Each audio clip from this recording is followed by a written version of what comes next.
What is going on, everybody? Princess Matty here, and welcome back to another wonderful gameplay commentary video. This time, we are going to be talking about the Nier games because I need to talk about them. They are since I like to save my Call of Duty commentaries for more profound philosophical thought type of videos. Um, these games are just excellent. I think the last game I did this on was like Watch Dogs or something. Um, but I just finished playing through both of the Nier games on the channel. If you haven't seen the Let's Plays, the links will be down in the description below. I'm going to assume that you have a basic understanding of both Nier Automata and Nier Replicant before we talk about each of the games and how wonderful, excellent, and extraordinary I feel that they are, and how profound they are, not only on the gaming space, but on the human space as well. There's a lot to unpack with this universe and with this franchise as a whole. Even outside of the even outside of the incredible philosophy and thought-provoking things that this game brings out of you. The games are fantastic on their own. The game design is some of the best I've ever seen in the gaming space. I'll get into that more a little bit later. But um, the design itself is spectacular. It's incredible. What the designers and the developers have managed to do with both of these games is incredible, and it is so unique and so different and so simple that it almost redefines what the gaming space can be in a way. In a way, the Red Dead Redemption 2 sort of did as well. Um, and that doesn't even come close to the philosophy of the games, which is equally um, equally as profound, and if not more profound, and is really the basis of the what the game is and what the game represents. We'll talk about Nier Replicant first, even though it's the second game that I played. It is technically the prequel, the first game that came out, and it is the first game in chronological order in the franchise. Um, and I wanted to start just talking about the story and talking about the philosophy of like, um, from what I understand, from the universe is Nier, the main character, is a replicant, a biological copy of the Shadow Lord, who is the main antagonist in the game, and the sister's replicant is your sister in the game, but it's actually just the replicants are just shells for the the shades, which are the enemies, which are just human souls separated from their bodies, and there's this whole moral conundrum of, you know, what's the right thing to do here, especially when it comes to the Shadow Lord kind of dilemma. Who's innocent? Who's right and wrong? Um, in my opinion, Nier's right, damn it. Um, but I'll explain a little bit more. The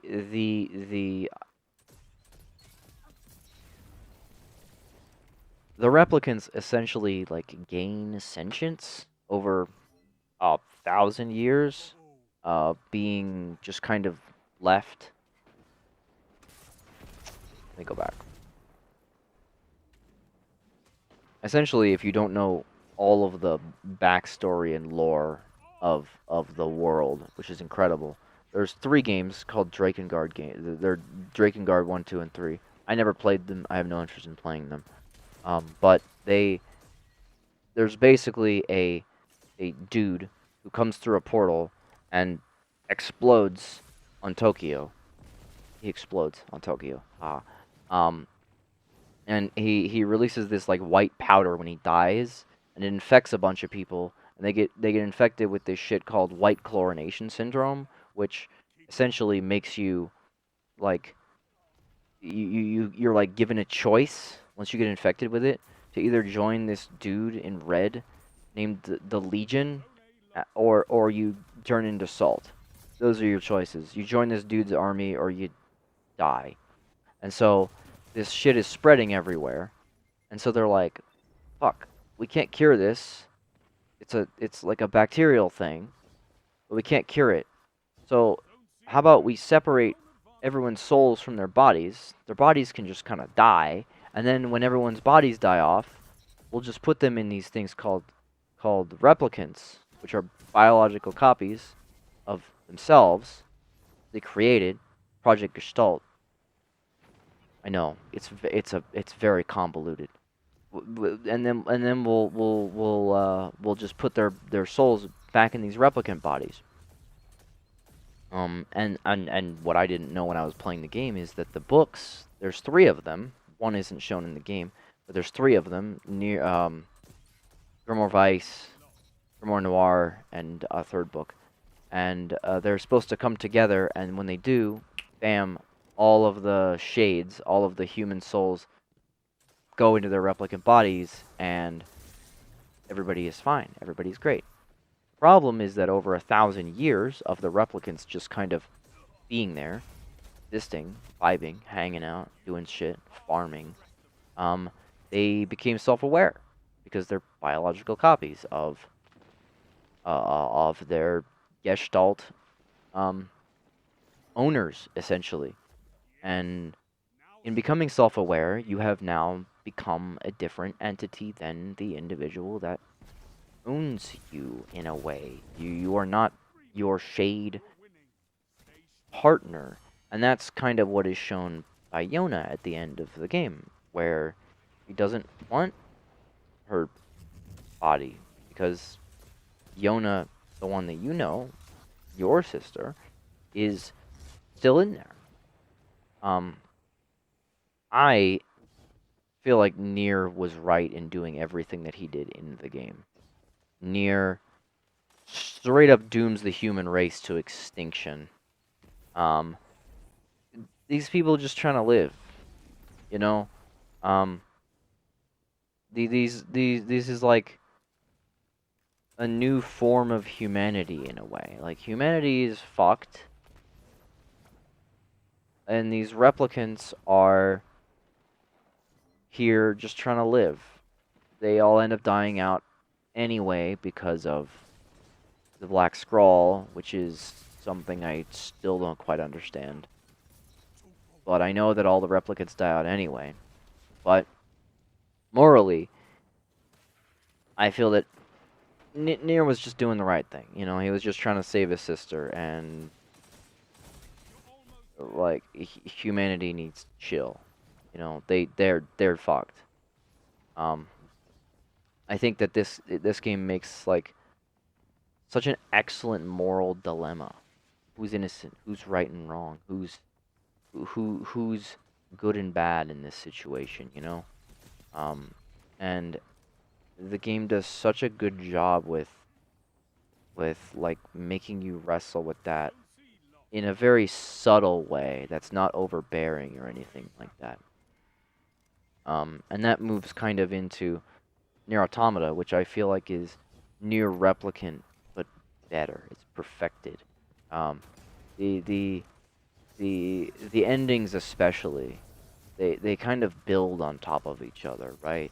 You you don't get the full story the first time, and then the second time, and Nier Replicant does this as well, where you play through the whole game once, and then you play through it again from a different perspective with a little bit of extra different information, and it becomes a little bit more clear about the shade in the factory is actually friends with the machine, and and the the robot Simone in Nier Automata is is actually just trying to be beautiful and do anything that she can to make this other robot named Jean Paul notice me senpai. You know, um, you get more of this building on top of itself, and then the third playthrough you get the bigger picture of what's going on in the big universe,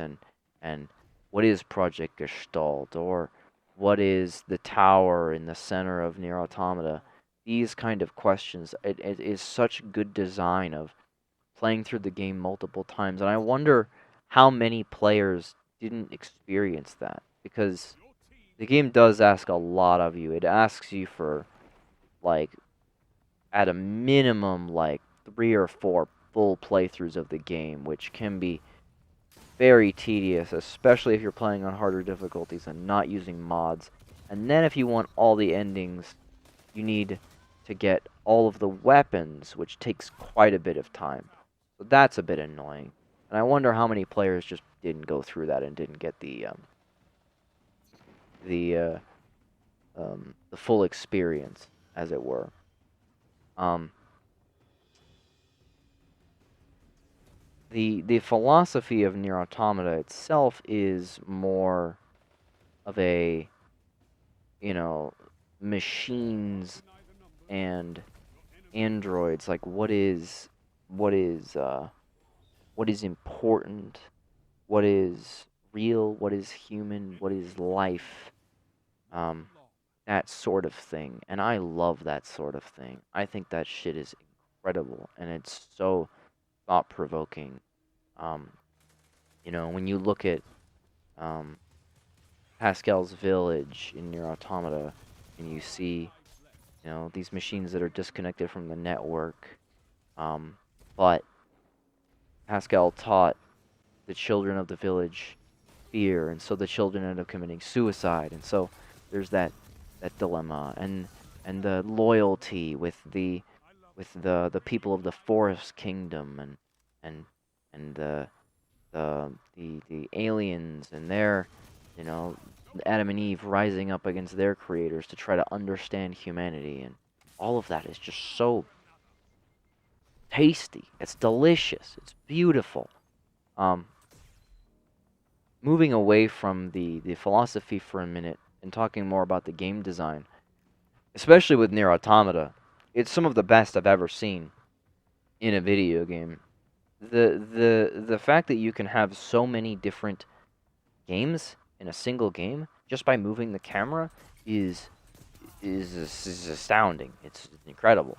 Just in the first level alone, you play a top-down, um, like Ikaruga shooting game, and then you move into like Geometry Wars, and then you're like, you know, fucking airplane from behind, flight simulator, Star Fox mode, and then you're like side scroller, and this is in the first like 10 minutes of the game. You're like side scroller, shooting game, and then your third person action killing as hot whammon mode, and then you're back to side scroller again.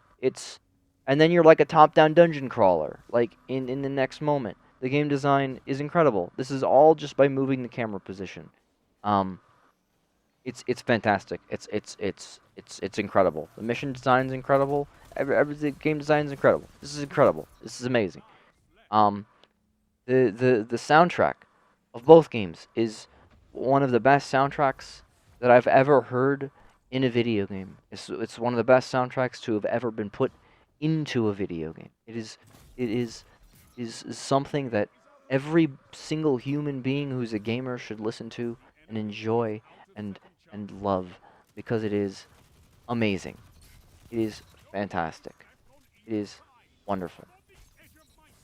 The characters, the story, like I said, the world building and the lore and all of that is fantastic. The characters are incredible. Um, I love 2B for a lot of reasons. 9S, he's a character. A2 is great. She's a whammon. You know. I actually prefer the characters from Near Replicant more though. Um, Outside of 2B, who's my favorite. But I love the little nuances that you kind of can pick up on. Um, with these characters that aren't fully realized until you delve deeper, such as the little things of Emil being gay, right? Like Emil Emil makes a couple of comments during the wedding mission in Nier Replicant, where it's like, does he have a thing for Nier? And it's like, yeah, you Yoko Taro has who's the creative director and mastermind behind all of this is like, yeah, Emil's gay. He has a thing for Nier, and it's like that's cool. You know, that's like it's like a very small subtle hint at at character development that's not just like overt, um like the BioWare route where you walk into someone's office and they're like, "Hey, have you heard about me? I am this minority. Um, that is my entire character personality. I am a robot. Beep boop bop boop beep boop." Um, and I think that's fantastic. I think one of the greatest things that I found out after playing the Nier games, is I wanted to know why Kaine dresses the way that she does, because Kaine is delicious, and she is always in her underwear. And I'm like, is there a lore reason why? And there is a lore reason why she's always in her underwear. I'm sure it was written after the fact, but the reason she's in her underwear, and the reason why she was so persecuted before she got uh, Tyrone, whatever his name is, I the shade stuck inside of her, is because she's intersex. Um, she in the replicant process, something went wrong, and she was intersex, and so she was ostracized from the area, and that's why she was bullied the entire time, and that's why she wears lingerie all the time, because she's like, fuck it, I'm gonna accentuate my feminine features by wearing lingerie all the time. Y'all can get fucked. And I think that's badass as fuck. I think that's baller as hell. Um, the character design in these games is so good. It's so good. Um, and and and with all of that said, I would like to talk about ending E, which is the crux and the most important and amazing part of any of these games, because ending E of Nier Automata is one of the greatest moments I've ever had in gaming. I've only had a couple of moments in my life where I've cried during a video game. This was one of them. Um, if you don't know what ending E is and you haven't played the game, please go do it right now. Go buy the game, play the game, get ending E, and then come back. If you don't care, that sucks. I implore you, go play the game. Anyway, ending E is essentially after you finish ending C. I believe it's ending C or D in Nier Automata. You get a what seems like an innocuous, like Undertale style Geometry Wars kill the credits minigame thing. Um, and it's like, okay, I thought it was a joke at first, right? I thought it was like, it's unbeatable, essentially. There's like the credits that come down, and you have to shoot the credits, the names, you shoot the names, and the names are shooting little balls at you, and it gets harder and harder and harder. There's a point where it becomes so difficult that it is almost impossible. It is possible to complete it by yourself. It is possible. Um, I was not able to do it. I tried. I was not able to finish it. I tried for a couple of hours, did not succeed. Um, but as you continue to fail over and over and over and over again, there's little messages that start to pop up from other players. Dark Souls. The game has like a very Dark Souls thing where there's like dead bodies everywhere and you can pick them up. But there's messages from other players that are like, "Hey, You can do it. I believe in you. I was there with you, brother. You know, and so you're like, oh, these are other people like cheering me on, and then you get like message requests like, hey, this person's reaching out to you for help. Do you accept?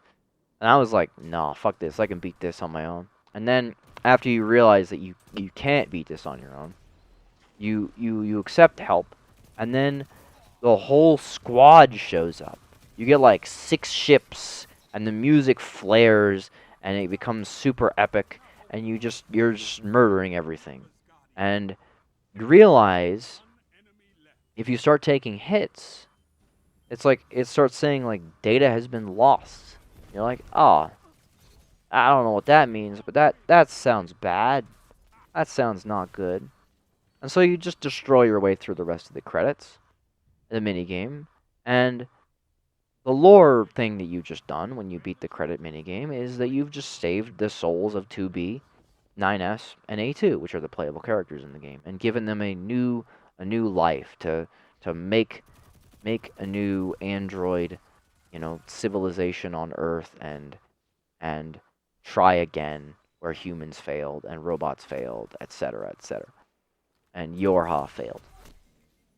Um, and you come to realize that once you've saved them, the game is like, hey, would you like to help someone else beat this shit?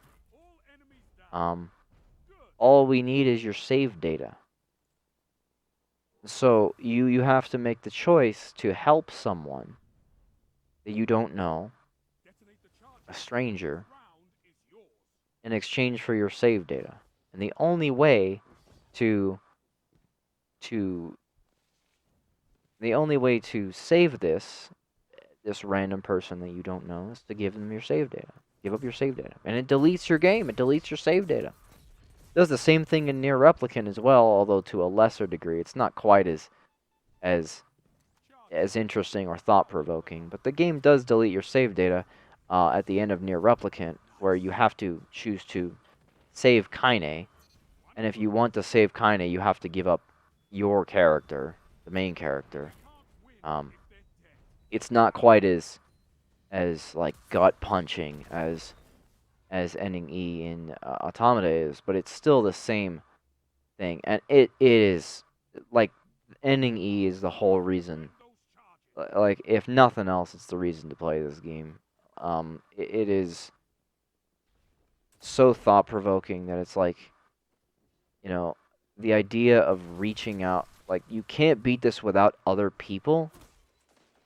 And, I get that there will probably be some day at some point where the game will be unbeatable because there won't be enough save files left to beat the game. I don't know what would happen then, but the concept of like we live in this interconnected world and like helping other people is difficult. And so doing so is in order to after you just were helped. I didn't help, by the way. I didn't delete my save game. Um, but the thought is there, and I appreciate it, and it's really cool, and I think it's really awesome. Um, and I think, kind of tying everything together, the remaster of Nier Replicant, tying Nier Automata into the universe, is so awesome. And, giving you your Replicant save data back after, and adding a new ending, and uh, it's fantastic. It's excellent. I don't usually make extra videos on games like this. There are very few games where I have felt this strongly about something that it's been so good in so many aspects, but I needed to make a video on my thoughts about this game, like to decompress it after playing it because it's so good. It's so good, and it is one of those games that like it's almost like a cult classic right now. But it I feel like even now, like in 2023, the game came out in 2017. I feel like in 2023 people are still talking about this game, and so like it is it is something that is so important as a person and as a gamer that I would recommend everybody go play. Please, if you haven't played, i- go play these games. They will change your life. They're incredible. Anyway, I'm done ranting. Um, I hope you all enjoyed. I'm gonna go ahead and end the video there. Thank you all for watching. Hope you all enjoyed. Please be sure to leave a like and be sure to subscribe if you did. And I'll see you guys later. Bye bye.